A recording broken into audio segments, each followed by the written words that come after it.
Crescendo, your program for the performing arts. Crescendo is a production of international artists in New York City and Seattle, Washington. Thank you for joining us. Today on Crescendo, we have a very special program because we're going to be talking about a wonderful gift that has been given to a church in New Orleans. This church was one that was ravaged by Katrina. We all know about the great damage that happened there. We know that how many people lost their homes, but we don't know about a lot of the businesses and churches and their great losses. One of those losses was to many of the pipe organs in the area, because as the water rose, pipe organs and water don't get along too well together, and many of the instruments were damaged. Blessed Seelos Catholic Church is one of those churches that lost their organ. And due to the wonderful work of the Pipe Organ Foundation in Mercer Island, Washington, they are getting a lovely new organ. This is Carl Dodrell. You've seen him on the program before. We've talked with him before. Carl, tell us a little bit about how this project came to be, how you found out about the need there, and actually how the Pipe Organ Foundation got involved. The church was ravaged by Katrina, and because of that, our church heard about their plight here in Washington State, and we sent down a team along with 3 other churches, and we rebuilt their parish hall. And that brought to our attention the condition of the pipe organ, which was no more. And they did not have funds to rebuild the organ. They're using an electronic keyboard at the present time. And so our Pipe Organ Foundation decided to give them a pipe organ and to build it for them and for their particular needs. Now what we see behind us here are some of the parts of that pipe organ. Many of you look at a pipe organ sitting in a church and you see the tall pipes sitting at the front of the organ. You see the keyboard where the organist sits and makes music, but you don't really see all of the inner workings of the instrument. So as we look behind us here, we actually see some of the guts, as it were, of what really makes the music of an organ.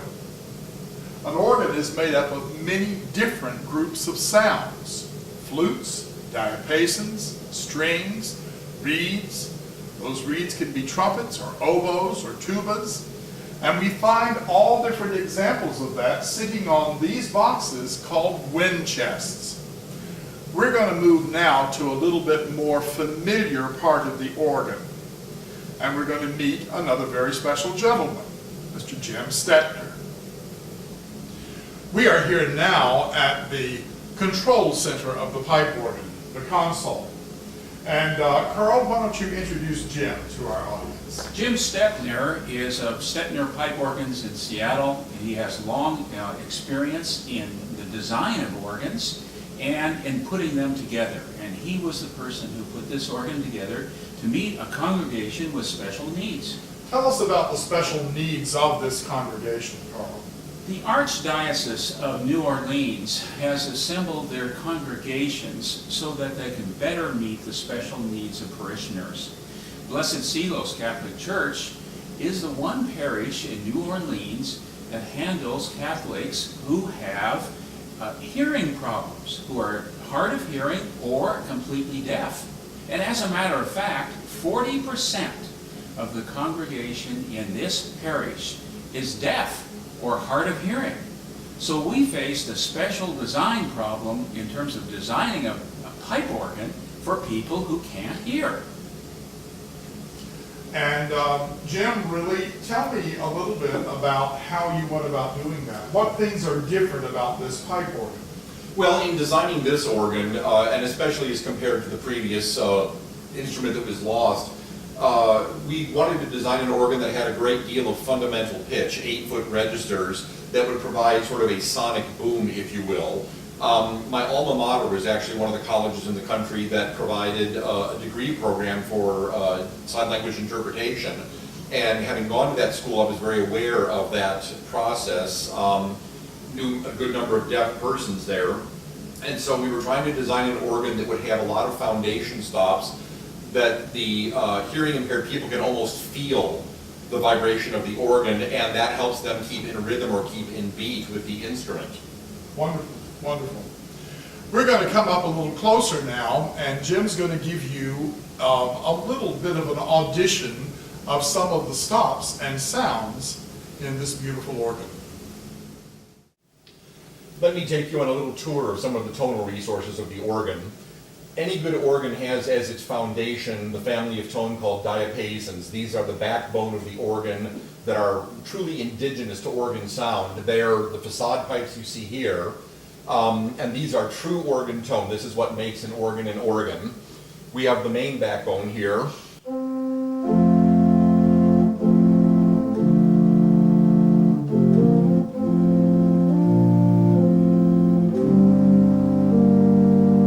That's an 8-foot or unison pitch. We have a second stop of similar tone color, but it's an octave higher. It's a 4-foot stop, and that's...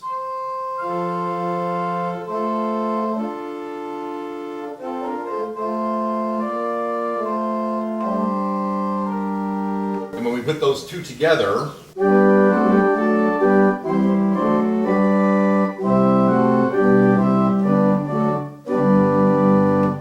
then we have a third set of the same family of tone. It's called a 2-foot stop, and it's kind of up in church mouse territory. So when we put the 3 of those together, we have the 8-foot, the 4-foot, and the 2-foot.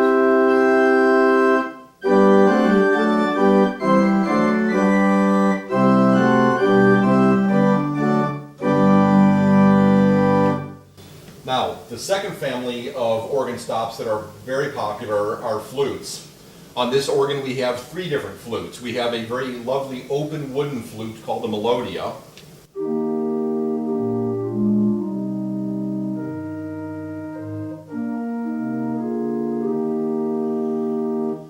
We have a stopped wooden flute.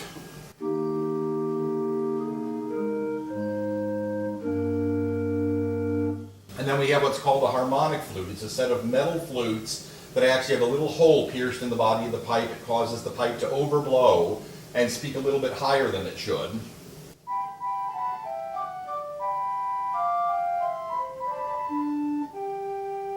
So if we put those together,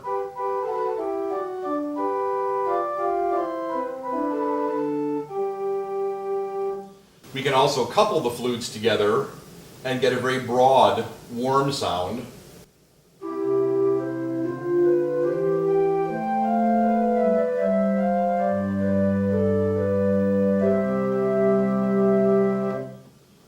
The next classification of stops in the organ would be what's called the strings. And of course, it's a little hard to imitate the sound of a bow across a string, but we get a very thin-scaled pipe, and it has some treatments to it that make it a very, very thin, keen sound. It's called a solitional.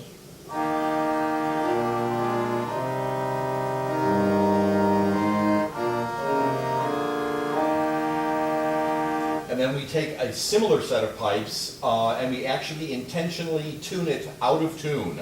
In doing this, it creates a very warm, undulating sound that's sort of celestial, and in fact it is called a celeste. So we have the primary rank, and then we add the celeste.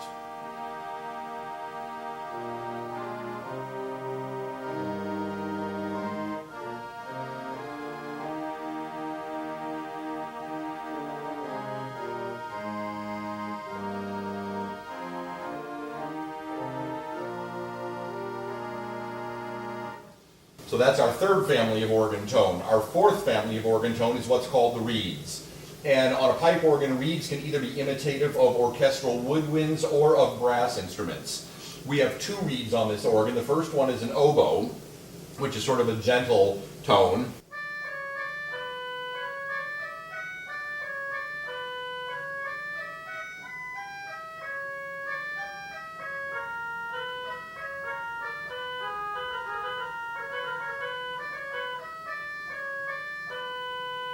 But then we had a bigger, stronger stop called the trumpet, and this is sort of the crowning cap of the organ, kind of a strong stop. We'll give a little taste of that.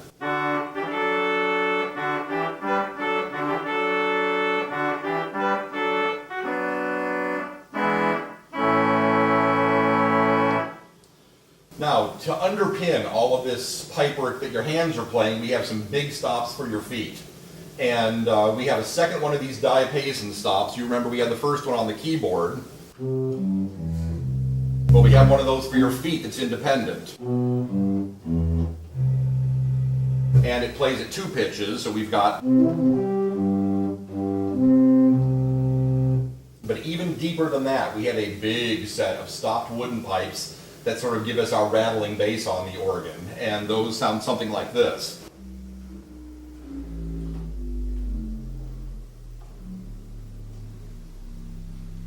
Kind of puts the solid rock under the foundation there. So if we kind of put it all together and sort of play a little bit of music for you here on the organ, we'll get something that sounds like this.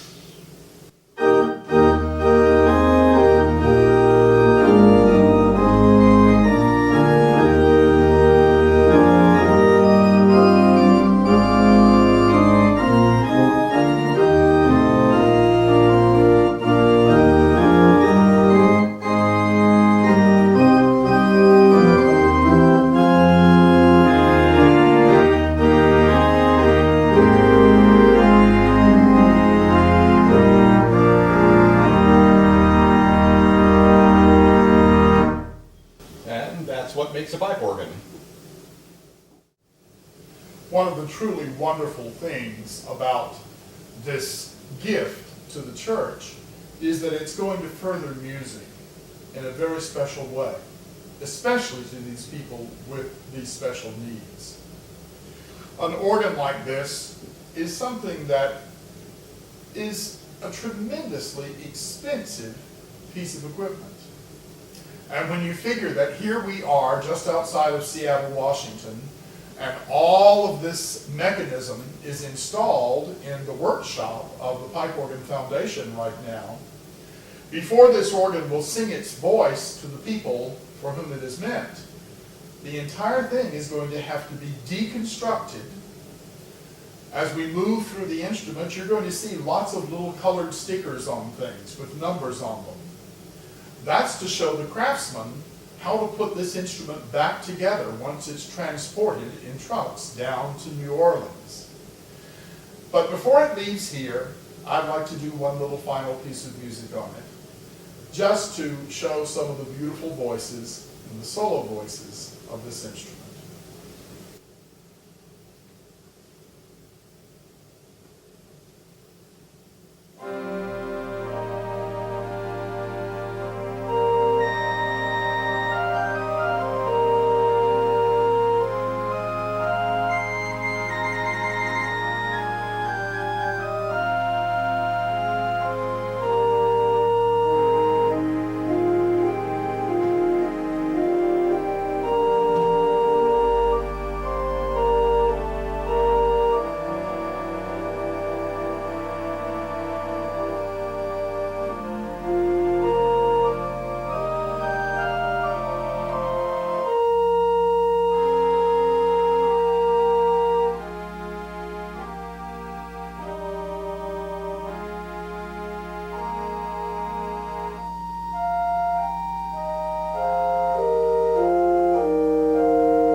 Now you certainly may have noticed during the playing that there's several notes that are not quite in tune yet.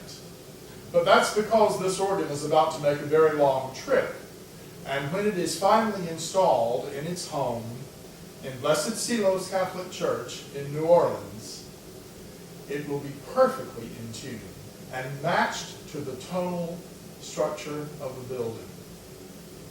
This is indeed a wonderful, wonderful gift, and indeed a wonderful, wonderful cause. Well, here I am standing in the innards of the organ, as it were, and behind me you will see something very special, something that doesn't look like organ pipes at all. These lovely chrome tubes are actually tubular chimes, and that's a very important part of the organ.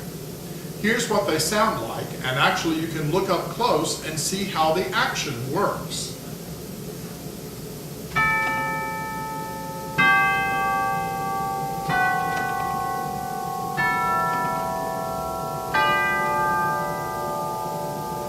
Now you noticed as I touched that little valve on the bottom, the hammer went through and struck the chime. Well, those valves can also be actuated from the organ console, and that's what makes the chimes play from the organ console. Carl, as we stand inside the organ here, and I look at all of these parts and know all of the work that went into this, this must just be hours and hours and hours of work. Tell me a little bit about how this was accomplished. Yes, this was accomplished by the help of volunteers, and we've actually had 37 volunteers who have worked on this instrument. And at the moment, they've spent almost 4,000 hours of work putting together these parts from various organs, carefully assembled, so that they speak well together and make wonderful music. But it's really the product of the volunteers who have worked on all the parts of this instrument.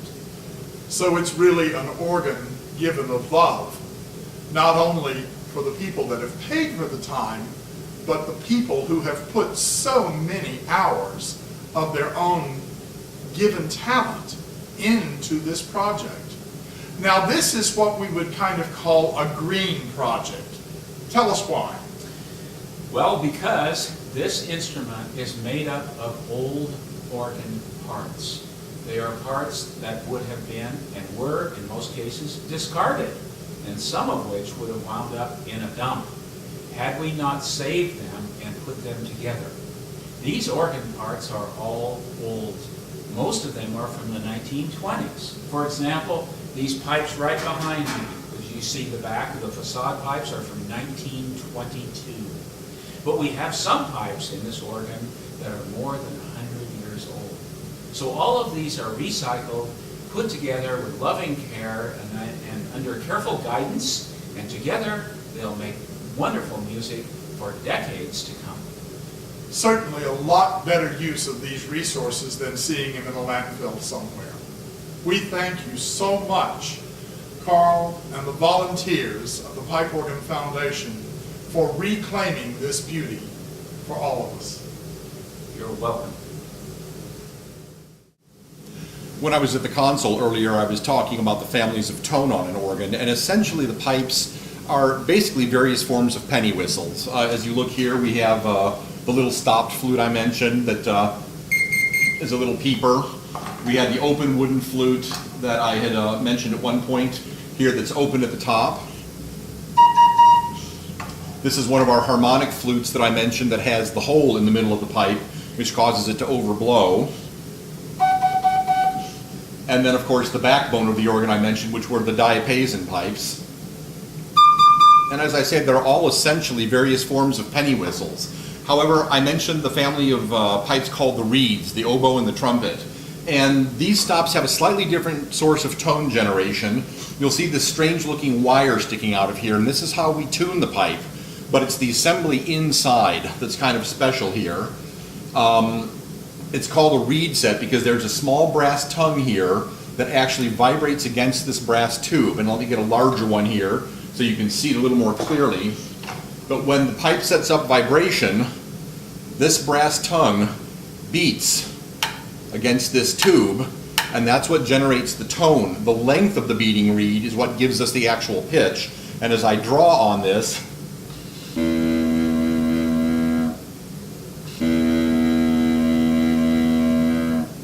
you might be able to see that beating. As we put the pipe in the chest in its boot assembly to protect it, and then put the big resonator on the top, that defines the actual tone color of the pipe. So that's our collection of flutes and reeds on the organ.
We certainly would like to thank Carl and Jim for joining us today on Crescendo and showing you a little bit about the beauty of music.